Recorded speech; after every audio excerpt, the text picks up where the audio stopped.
At 78, I sat in a doctor's office in a small examination room that smelled like rubbing alcohol, and a kind, tired physician told me, gently, that I should start thinking about end-of-life planning.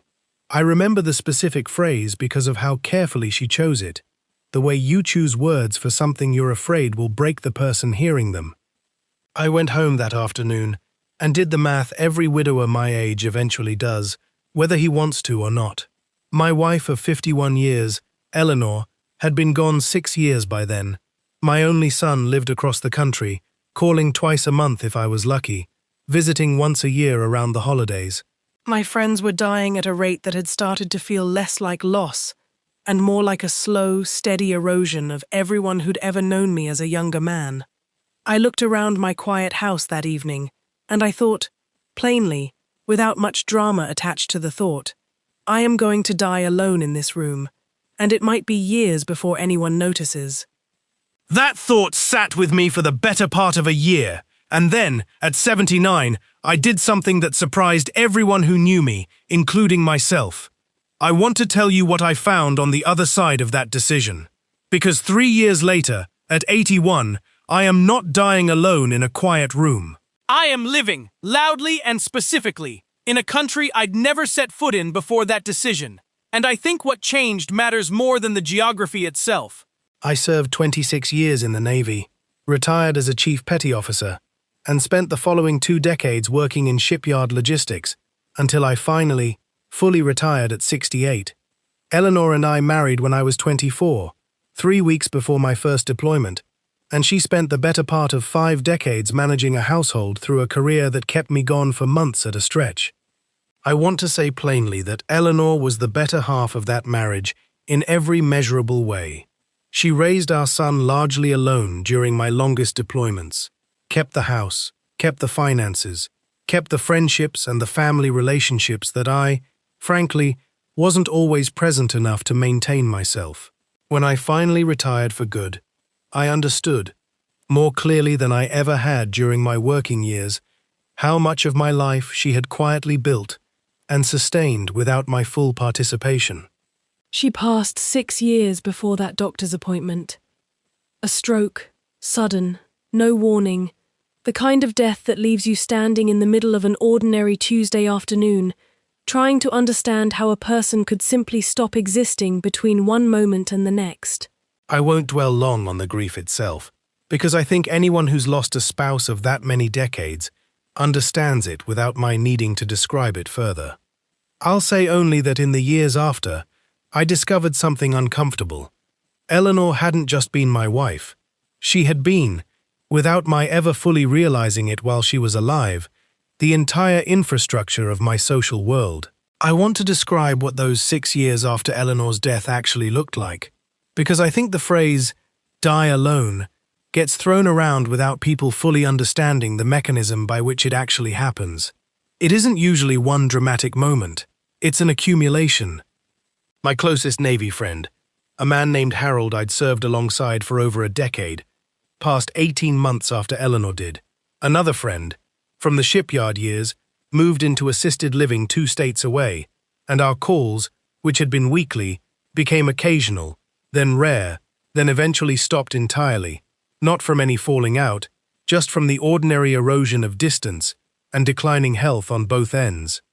My son David called twice a month, dutifully, and I don't doubt his love for a single moment. But he had his own household, his own demanding career, 2 teenagers of his own to raise, and a father 4 states away who, if I'm honest with myself, had become one more item on an already full list, rather than a central presence in his daily life. I understood this. I didn't resent it.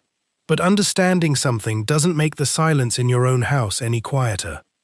By the time I sat in that doctor's office at 78, my week consisted, most weeks, of a grocery trip, a doctor's appointment if one happened to be scheduled, and long stretches of a house that had once held 4 decades of a marriage and now held mostly silence. I want to be honest that I had started, by then, to genuinely believe the doctor's gentle phrase applied to me specifically. That end-of-life planning meant not just preparing documents, but accepting that the final years would look exactly like the 6 that had preceded them.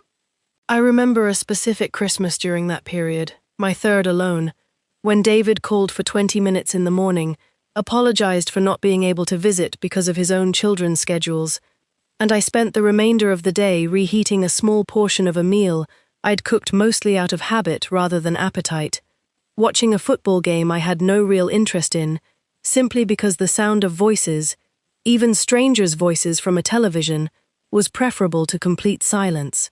I don't tell you this for sympathy.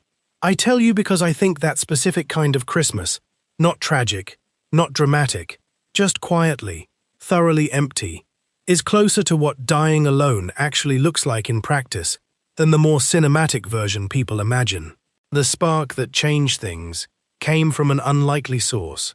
My granddaughter, David's oldest, 22 at the time, home from college and staying with me for a week while her parents traveled for a work conference.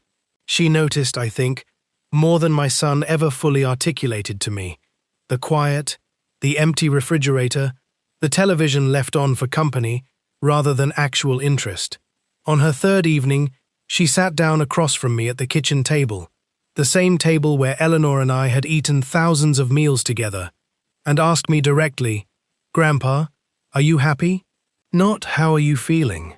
the polite deflection most people offer. A direct question from a 22-year-old who apparently hadn't yet learned to soften hard questions the way the rest of us do. I told her the truth, which surprised me as much as it seemed to surprise her. I told her I thought I was simply waiting, at this point, for the end, and that I'd made a kind of peace with that, the way you make peace with weather you can't change. She didn't accept that answer, not the way most adults in my life had learned to. She spent the rest of that week showing me videos on her laptop, retirees, some my age, some younger, living abroad, building entirely new lives in places I'd never seriously considered. She said something before she left that I've thought about often since. "Grandpa, you're 81 in 2 years, not 81 now. You have time to change your mind about what your life looks like if you're willing to actually try." I want to be honest that I didn't act immediately. 26 years in the Navy trains a certain kind of caution into a person, and I'd never in my life made a major decision quickly. I spent the following 4 months researching methodically, the way I'd once planned deployments, considering logistics, healthcare access, community, cost, safety, everything a careful man considers before uprooting the final chapter of his life. I read forums late into the night, joined an online group for retired veterans living abroad, and found, to my genuine surprise, a specific thread of other Navy veterans, some my age, some younger, who'd made a similar move to the Philippines specifically, citing the shared history between the two countries, the warmth toward American veterans, and a cost of living that made a fixed military pension stretch considerably further than it did at home.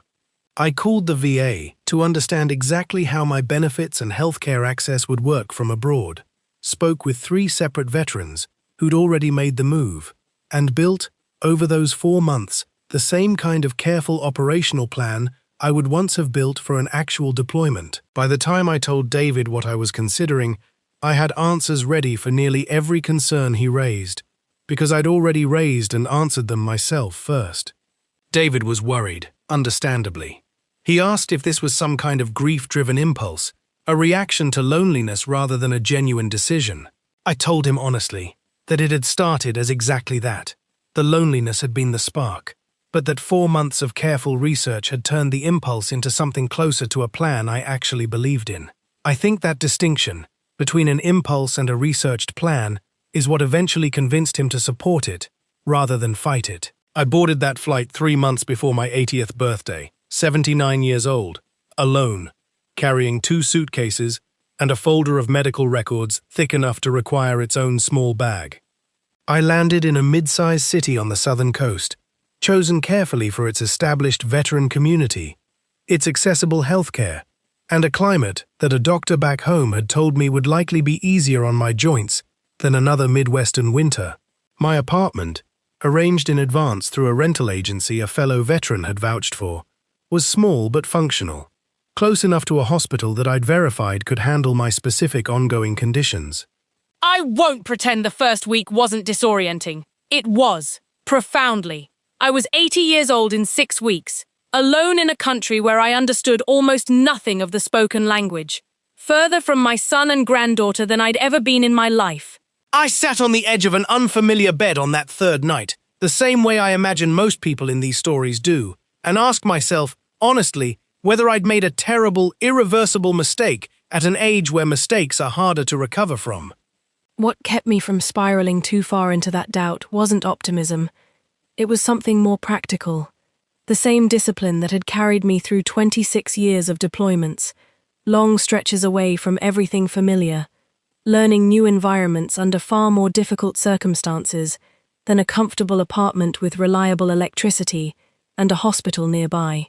I told myself, plainly, the way I once briefed junior sailors: assess the situation, identify the actual problems, address them one at a time. Panic wasn't useful. Method was. I made a list that first week, an actual physical list on a legal pad I'd packed almost as an afterthought, the same habit I'd carried through decades of operational planning.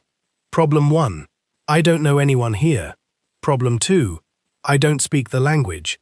Problem 3, I don't yet trust the healthcare system in an emergency. Each problem got its own line, and beneath each line, a first concrete step I could take within the week, rather than a vague intention to figure it out eventually. That list, more than any single burst of optimism, is what actually got me out of that apartment and into the city, instead of retreating into the same isolation I'd left 4,000 miles behind. I applied the same methodical approach to building a life that I'd applied to researching the move itself.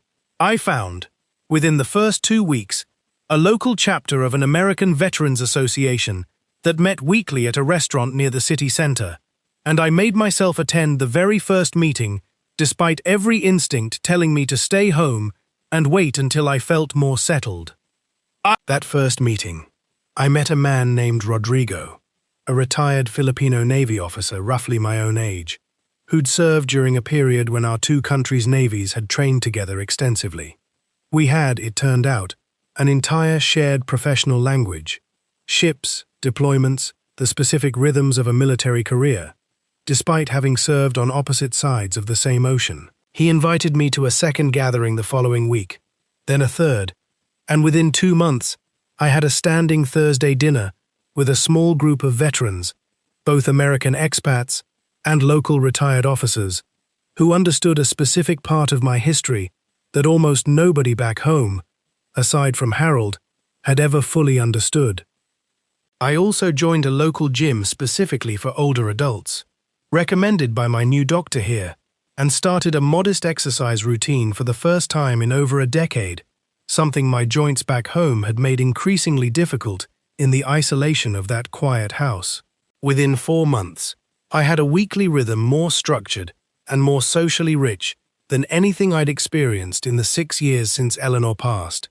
Thursday dinners, gym sessions 3 mornings a week, a Sunday call with David, and, increasingly, with my granddaughter directly, who'd become, unexpectedly, one of my most consistent correspondents. 10 months in, I had a genuine health scare, a cardiac event serious enough to require hospitalization, the exact kind of situation that everyone, including myself, had worried about most before I made this move. I remember the specific fear in that hospital bed, not just about my heart, but about the practical question underneath it.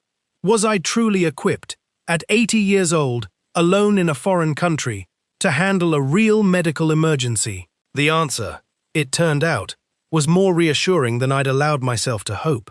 The hospital care was excellent, fast, and considerably more affordable than the same emergency would have cost me back home, even with my VA benefits factored in.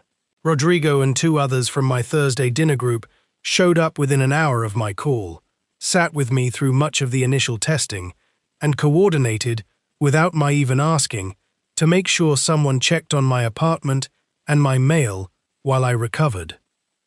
David flew out within 2 days, genuinely frightened, and I watched him arrive at that hospital expecting, I think, to find his father isolated and unsupported in a foreign country exactly as he'd feared when I first announced this move.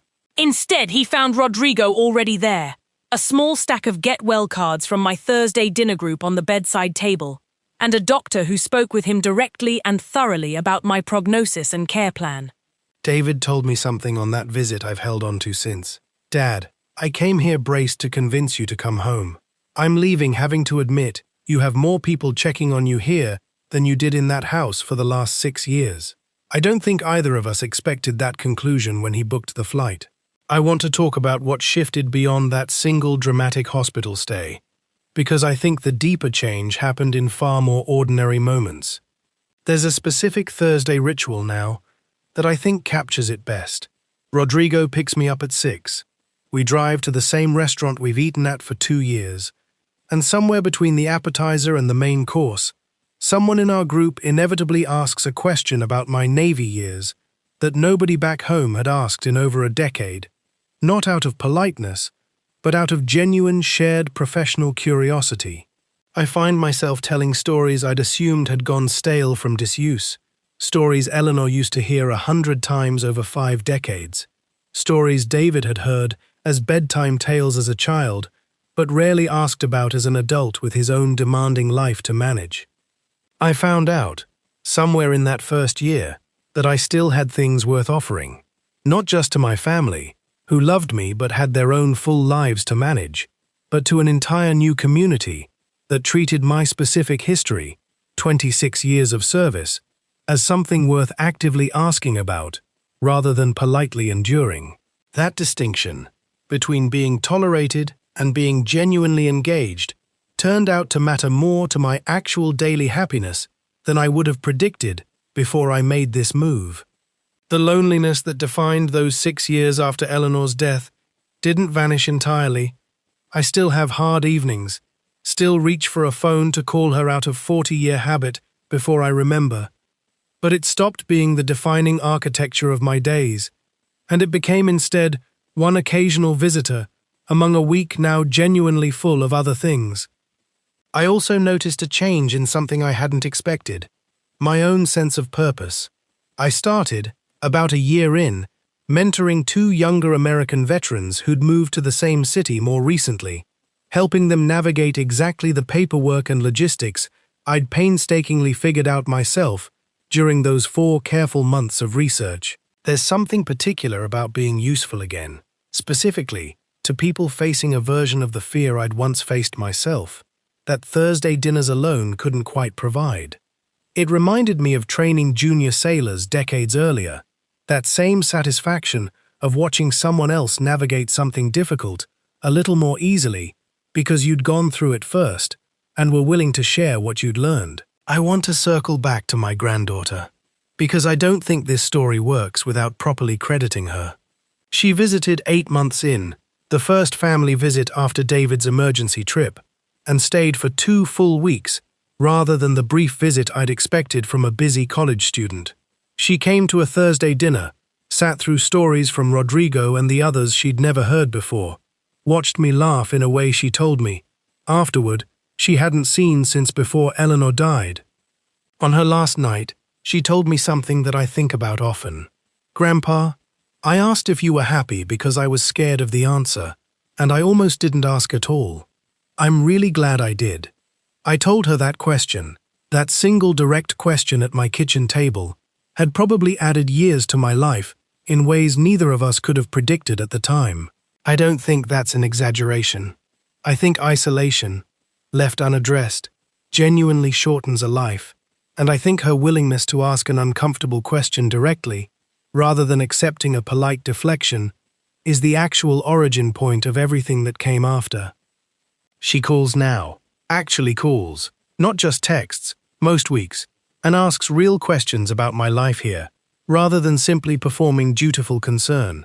I've become, unexpectedly, someone she talks to about her own life too, a boyfriend she's unsure about, a career path she's questioning, the kind of conversations that require an actual relationship rather than an obligation.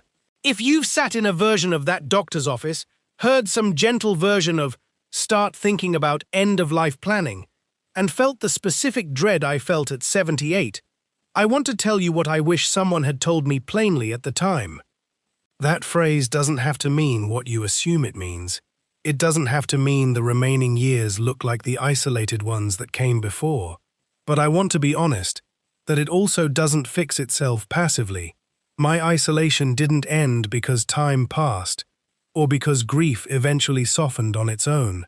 It ended because a 22-year-old asked me a direct question I couldn't deflect, and because I then did the same disciplined, methodical work I'd once applied to my career, applied instead to actually rebuilding a life at an age most people assume is too late for that kind of rebuilding. I don't think 80 is too late. I don't think 78, or 85, or any specific number is too late, provided you're willing to do the actual work of building community deliberately, rather than waiting for it to arrive on its own. Loneliness at any age responds to the same basic method. Identify the actual problem, address it directly, and don't mistake the discomfort of trying something new for evidence that trying was the wrong choice. I'm 81 now, 3 years into this decision, and I want to tell you honestly where things stand, because I think an honest accounting matters more than an inspirational one. My health has its ordinary complications, the kind any 81-year-old body carries regardless of geography. But my week is full. Thursday dinners with Rodrigo's group, 3 gym mornings, a standing Sunday call with David that's become genuinely warm rather than dutifully brief, near weekly calls with my granddaughter that range from serious to genuinely funny. I attend a small church near my apartment most Sundays, where an elderly widow named Corazon has taken to saving me a seat beside her, without either of us ever formally arranging it. A small, quiet companionship neither of us has named, but both of us clearly value. David visited again last month, his 3rd visit in 3 years, more than the total visits I'd received in the 6 years I lived alone in that quiet house back home. He told me, watching me navigate a conversation in halting but functional Tagalog with a market vendor who greeted me by name, that he'd stopped worrying, somewhere in the last year, whether he'd made the right decision supporting this move. "Dad," he said, "I used to worry about you dying alone in that house. Now I worry about you outliving all of us, just from sheer stubbornness." I think about that doctor's office often, the gentle phrase she used, the 6 years of quiet that followed before my granddaughter finally asked the question that changed everything. I don't blame that doctor for the phrase she chose. I don't blame David for the twice-monthly calls during those hard years, or my old shipyard friends for the calls that eventually stopped. Distance and full lives do what they do, regardless of intention, and I don't think assigning blame changes anything useful about the years that followed. What I do believe, at 81, having lived both versions of this story, the quiet house and the full Thursday table, is that isolation late in life isn't usually a sentence handed down by circumstance. It's often a slow accumulation of small, well-intentioned absences that nobody actively chooses, and it can be interrupted, at any age, by a single deliberate decision to build something different, provided you're willing to do the unglamorous, methodical work that decision requires. If you're sitting in your own version of that quiet house right now, or you love someone who is, I hope this gave you something more useful than sympathy.